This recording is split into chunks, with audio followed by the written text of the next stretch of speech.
Um levantamento da Folha de São Paulo indica que o Cássio Marques já tem maioria no Senado para aprovar sua indicação ao Supremo Tribunal Federal. São 44 votos favoráveis ao desembargador. Segundo a Folha, 5 dos 6 senadores do PT, é isso mesmo, Partido dos Trabalhadores, já anteciparam seus votos a favor de Cássio Marques, indicado por Jair Bolsonaro. Paulo Paim afirmou que o desembargador, aspas, é equilibrado, não é do time do ódio. Para a harmonia dos poderes, não terá dificuldades, fecho aspas.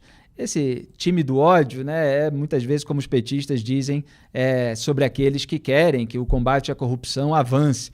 Por 8 anos, a esposa de Cássio Marques, Maria do Socorro, foi funcionária comissionada de senadores do PT.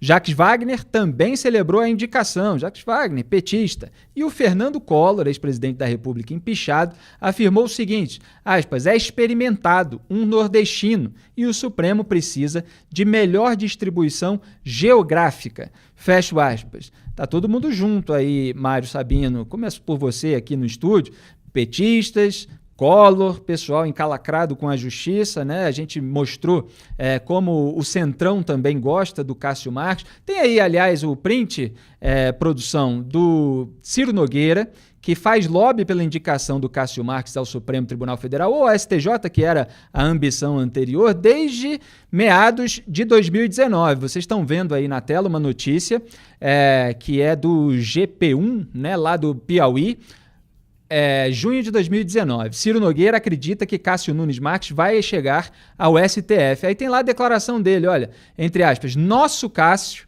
é uma figura respeitadíssima no mundo jurídico hoje. Tenho certeza que vai chegar a tribunais superiores, ou STJ ou Supremo. É uma figura muito querida e respeitada. Fecho aspas, foi o que disparou o senador. Como é que você vê isso, Mário? Simples, pode ser resumida pela frase, no Brasil, gente enrolada com a justiça que escolhe o juiz. É exatamente isso. Não tem nada além disso, né? E é muita gente enrolada na justiça. Obviamente existe uma afinidade também ideológica, né, por parte dessas pessoas que estão apoiando o Cássio Marques. Ideologia no Brasil se confunde muito também com amizade, né? Mas enfim, é uma gente de um campo, como gostam de dizer os petistas, muito próximo, né, ao deles. Então, o que é extraordinário, é importante sempre enfatizar isso, é que o Bolsonaro foi eleito, né, prometendo que poria gente lá comprometida com o combate à corrupção. Né? Eu não posso, de repente o Cássio Marques é uma surpresa, mas pelos apoios que ele recebe e pela história dele, né, não parece ser o caso. E o senador Alessandro Vieira, do Cidadania, eleito por Sergipe, que está aqui na linha com a gente, protocolou hoje um voto em separado pela rejeição da indicação do desembargador. Senador, em que consiste aí esse voto em separado? Qual é a sua visão? O desembargador Cássio Marques representa, ele materializa aquilo que a gente tem de pior no sistema brasileiro. Uma troca contínua de favores, de interesses, que supera qualquer tipo de barreira ideológica, porque a única ideologia válida aí é a do poder e a do dinheiro. Cássio fez a carreira inteira baseada em indicações políticas, nunca se destacou na magistratura pela qualidade especial das decisões, tem um currículo acadêmico questionável, um caso muito provável de plágio. Esse plágio se materializa de uma forma absolutamente cristalina. O arquivo digital da dissertação dele estava em nome do escritório de advocacia, o Pinheiro Machado, e tinha o nome do Saul, que é um jurista do Piauí. Quer dizer, são coisas que não se coadunam com os requisitos constitucionais, que são reputação ilibada e notório conhecimento jurídico. Ele não atende aos dois requisitos. Então, ele está cumprindo aqui o nosso papel de apontar com clareza essas distorções e apontar também essa coalizão de momento entre bolsonaristas, Centrão, PT, todos juntos e muito felizes, abençoados por Gilmar Mendes, Dias Toffoli, para trazer o Cássio para ser o elemento que faltava naquela rica composição do Supremo Tribunal Federal. Agora, senador, o senhor falou a gente tem visto opiniões mais duras nesse sentido, vindas do senhor, do senador Álvaro Dias, Oriovisto Guimarães, muitas vezes alinhado com os senhores do Muda Senado. Que outros senadores também estão com essa atitude independente em relação à indicação do Cássio Marques? Porque a gente vê um número muito grande já de senadores alinhados para aprovar sem sabatinar da maneira devida o postulante ao cargo. Eu posso muito rapidamente enumerar aqui o Eduardo Girão, do Ceará, Stevenson, do Rio Grande do Norte, o Cajuru, aqui de Goiás. São pessoas que estão se manifestando com uma forma mais incisiva. A votação é secreta e, na realidade do Brasil de hoje, pouca gente tem coragem de assumir como risco ter um inimigo ministro do Supremo por mais de um quarto de século. Não é uma coisa fácil, mas é uma missão que a gente entende que recebeu do cidadão sergipano e está aqui cumprindo. Ninguém pode fechar os olhos ou deixar passar esse trem da alegria de autoridade sem nenhum tipo de questionamento. A gente vai fazer os questionamentos, eles são importantes, eles são oportunos, e aí cada um assume o ônus da sua votação. No final das contas, o Brasil vai saber quem está de que lado. Mário Sabino. Senador, boa noite. Aqui é o Mário Sabino. O senhor pretende, me parece, que, e mais um grupo de senadores, obstruir, né? Porque não estaria sendo cumprido o regimento que prevê a leitura da mensagem presidencial ao plenário e alguma formalidade que também não está sendo cumprida. É isso? Nós temos dois requisitos formais no caso. Você tem que ter a leitura em plenário da mensagem presidencial e você tem que ter a participação prévia da sociedade. Se vocês recordam, desde que se começou aquela enquete que apurava a opinião do cidadão com relação à reeleição do Alcolumbre, ele tirou do ar o sistema de interação. Então, a sociedade brasileira não está podendo participar, e esse é um requisito para a sabatina. Infelizmente, a gente vai estar apresentando essas questões de ordem, apresentando essas ponderações, mas é muito mais provável que a força do governo e desses interessados numa nova composição do Supremo supere os votos. Diga, Mário. Senador, eu tenho um filho de 14 anos que recentemente ele e alguns colegas esqueceram de colocar aspas numa citação de um trabalho escolar. E ele tirou 0. E fez muito bem em tirar 0. Eles esqueceram mesmo, não foi nem por maldade, mas esqueceram, está esquecido, é 0. E ao conversar com a coordenadora da escola, ela me disse, nós estamos levando muito a sério, até pelo momento em que vivemos, essa história de plágio, né? De passar como sendo plágio. Muito bem. O que o senhor diria, como senador da República, ao meu filho a respeito do plágio do senhor Cássio Nunes? É uma vergonha, né? É uma vergonha porque não se resume a não utilizar as aspas, a não fazer a citação.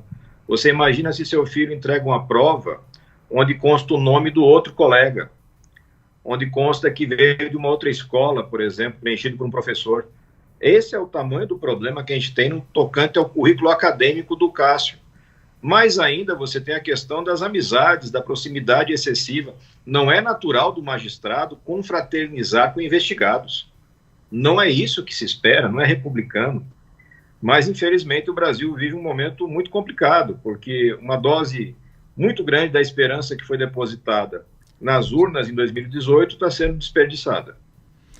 Senador, o senhor citou o senador Jorge Cajuru, também do Cidadania, seu partido, e ele contou ao antagonista que o presidente do Conselho Federal da OAB, a Ordem dos Advogados do Brasil, Felipe Santa Cruz, que já foi até candidato a vereador pelo PT lá no Rio de Janeiro, entrou em contato com ele para que ele recebesse Cássio Marques em seu gabinete. Como a gente registrou, o senador não quis conversar com o indicado antes da sabatina. Cajuru antecipou que votará contra a indicação com base em, aspas, análise geral da postura do indicado e de votos proferidos no TRF1, fecho aspas. A gente chegou a noticiar que os senhores do Movimento Muda Senado não tinham aceitado uma reunião informal com aquele que vai ser sabatinado. Isso continua. Os senhores não se reuniram com ele? Não aconteceu nenhuma reunião de grupo. Nós tivemos alguns colegas que acabaram fazendo reuniões individuais. Eu, particularmente, não fiz. Acho que é preciso manter um distanciamento republicano. Acho que é necessário que a gente possa apresentar as questões de uma forma objetiva, solene.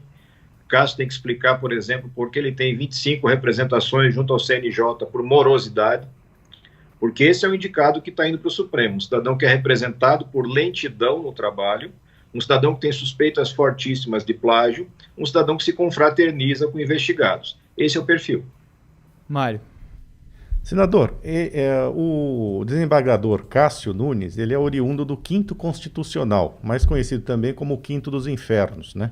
Que é aquele dispositivo pelo qual que os tribunais superiores têm que ser preenchidos, né? As vagas nos tribunais superiores têm que ser preenchidas por integrantes do Ministério Público e da advocacia. Obviamente, o juiz de carreira não é necessariamente o melhor, mas o senhor não acha que esse Quinto Constitucional é alguma coisa que deveria entrar na pauta do Congresso para que houvesse uma emenda que extinguisse esse troço? Há muito tempo que a vaga do quinto vem permitindo a infiltração política nos tribunais. A ideia, ela parece ser boa, né? Você levar uma experiência de outra área, do Ministério Público, da advocacia. Mas, infelizmente, virou palco de disputas políticas. E o caso do Cássio é exemplar, né? Ele é daqueles casos de almanaque. Ele é indicado por um governador do PT, a esposa começa a trabalhar com esse governador quando ele vai para o Senado, trabalha como comissionada. A irmã, na advocacia, consegue vantagens em determinadas negociações. O doador de campanha para o Wellington, que é daquele grupo da Petrópolis, né? Envolvido com esse bolo todo. Então, assim, é um momento... Seria um momento de fazer uma revisão na composição dos tribunais, seria um momento para fazer uma revisão na própria forma de estruturação do Supremo. A gente defende, existem PECs em tramitação que estabelecem mandato, estabelecem um rigor maior, uma forma mais rígida para a indicação, mas, infelizmente, ainda não vê quórum suficiente para aprovação desse tipo de medidas. E vocês foram muito felizes. Quando você tem um investigado escolhendo o seu julgador, é difícil que você tenha os melhores critérios. Senador, só para deixar claro, o senhor falou que a primeira indicação dele foi feita por um governador. Quem é esse governador? Era o Wellington lá do Piauí, o governador do Piauí do PT, certo. Que depois foi senador. Agora me foge o sobrenome dele. O a Wellington esposa Dias. Trabalhou no gabinete, Wellington Dias, exatamente, sim. Que é investigado no STJ, tem processo tramitando. É uma promiscuidade que não combina com o que se espera de um magistrado. O magistrado tem uma série de restrições. Você, quando escolhe o caminho da magistratura, você aceita uma série de restrições. E elas impedem esse tipo de relacionamento, porque esse relacionamento contamina os julgamentos que você vai estar lá na frente. Uma das questões que nós temos para apresentar o doutor Cássio é exatamente essa. Ele vai se dar por suspeito nesses julgamentos todos, porque ele vai ter que julgar gente que hoje senta com ele para tomar tubaína e comer churrasco. E ele vai ter que julgar também, senador, os jornalistas que trouxeram todas as histórias à tona, né? São os jornalistas da Cruzoé e adjacências. Então, o senhor falou aí, arrumar um inimigo pelos próximos 25 anos, pelo jeito já estamos arrumando. Só um comentário paralelo, evidentemente. Mas é bom você fazer esse comentário, Mário, porque muita gente no Brasil tem medo de expor a verdade a respeito de determinadas pessoas que estão no poder ou que são postulantes a cargo de poder por medo de eventual retaliação. E o antagonista, a Cruzoé, dá a notícia que tem de dar, traz à tona aquilo que precisa ser revelado para a população. Agora, vamos falar um pouco do Ciro Nogueira. Eu já falei que ele já chamava de nosso Cássio em 2019, ele está, obviamente, satisfeitíssimo com essa indicação, é um líder do Centrão, do PP, e o Cássio Marques não foi o único indicado que o Ciro Nogueira conseguiu emplacar em cargos estratégicos durante o governo Bolsonaro. O José Trabulo Júnior, conhecido nos bastidores da política do Piauí como puxa-saco profissional do Ciro Nogueira, assumiu no mês passado uma diretoria na Companhia Nacional de Abastecimento, a CONAB, em Brasília, como registrou o antagonista. O Ciro Nogueira já tem braços seus na Codevasf e no Fundo Nacional de Desenvolvimento da Educação, o FNDE, comandado hoje por seu ex-chefe de gabinete, Marcelo Pontes. Então é o que eu chamo de toma lá da cá bolsonarista. E vale lembrar que o senador é réu por organização criminosa no STF pelo quadrilhão do PP e denunciado por suposto recebimento de 7 milhões e 300 mil reais em propinas da Odebrecht. Ele foi da base do Lula, enquanto era deputado federal, e de Dilma Rousseff e Michel Temer, como senador. Tem até entrevista em que ele falava do Jair Bolsonaro relacionando ao fascismo e tal, tudo isso que acabou depois que a aliança se consolidou nesse governo. E o Ciro Nogueira foi também o corregedor da Câmara dos Deputados, como eu falei aqui na semana passada, que pediu a absolvição do Chico Rodrigues, esse que agora foi encontrado com dinheiro na cueca, inclusive entre as nádegas, em 2006, no caso da farra dos combustíveis. Eu pergunto ao senhor, senador Alessandro Vieira, esse toma lá da cá, alguém com tanto poder para indicar as pessoas para cargos, e inclusive no Supremo Tribunal Federal, o senhor considera isso normal? Quer dizer, membros do Partido Cidadania também são padrinhos de indicações no governo Bolsonaro? Não, não são. Não é normal. Um dos grandes desafios que nós temos hoje na política é mostrar para o cidadão brasileiro que esse tipo de situação não é normal. Não é normal um cidadão denunciado, processado por crimes graves, ter acesso a nacos de poder e orçamento público. Não é normal.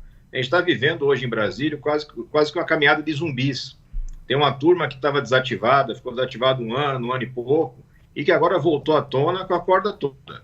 Não é só o Ciro, mas o Renan, por exemplo, o Romero Jucá está participando de reuniões aqui em Brasília. Quer dizer, a gente parece que a gente entrou num buraco do tempo e retornamos para os anos 80, onde você volta a ter aquela estruturação toda focada em manter o sistema como ele quer.